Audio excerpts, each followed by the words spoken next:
General of the Armed Forces of Ukraine Serhiy Nayev gave an interview. I highlighted the main theses. The Russian leadership does not abandon attempts to establish control over the entire territory of Ukraine.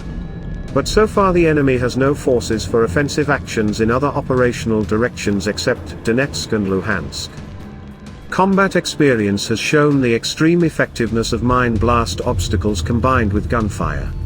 Given this, mine laying was significantly intensified, including in the depth of defense.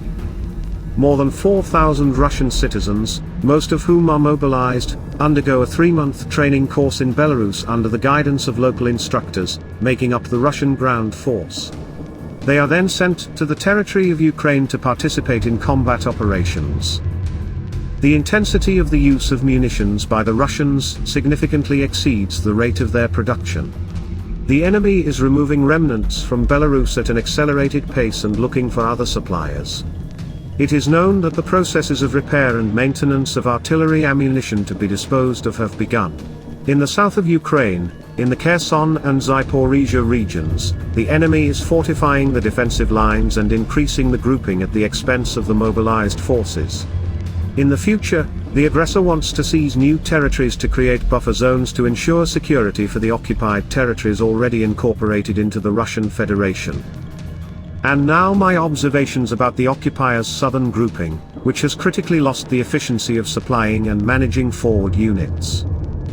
In fact, since the beginning of 2023, there has been a decrease in the level of manning of Russian troops units with personnel and equipment in the left bank Kherson and Zaporizhzhia regions.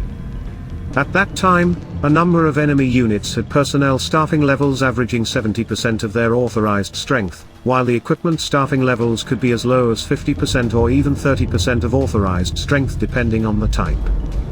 This was due to the concentration of major logistics support flows on Bakhmut.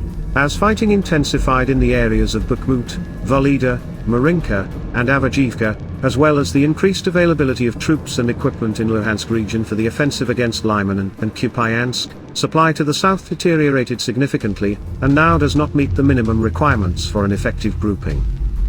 For example, beginning in mid-February, the occupation forces in Zaporizhzhia region have concentrated up to 11 battalion tactical groups. Likewise, the reserve was systematically formed, up to 6 to 7 groups. All this suggested that the enemy intended to advance in the direction of Orikhiv and Hulaypol. But there was a nuance. All this seemingly threatening mass had big supply problems. Not only were the advance units not compensated for their daily losses in equipment, but even trivial ammunition. Most of the units were armed primarily with small arms. The problem with the provision of heavy weapons and a proportionate amount of ammunition was not just acute but critical. It has been going on for months, worsening every day. But the Russian command is unable to solve it due to a lack of resources and the ability to set up a support system. One can only imagine what will happen to the supply of forward units and the entire south in general, if the situation there intensifies several times, and the need for logistic support increases 3 or 4 times or more. Meanwhile, the Ukrainian side is already probing for weaknesses in the Russian defense, as evidenced by the recent videos of strikes on the territory of temporarily occupied Crimea. Everything is just beginning.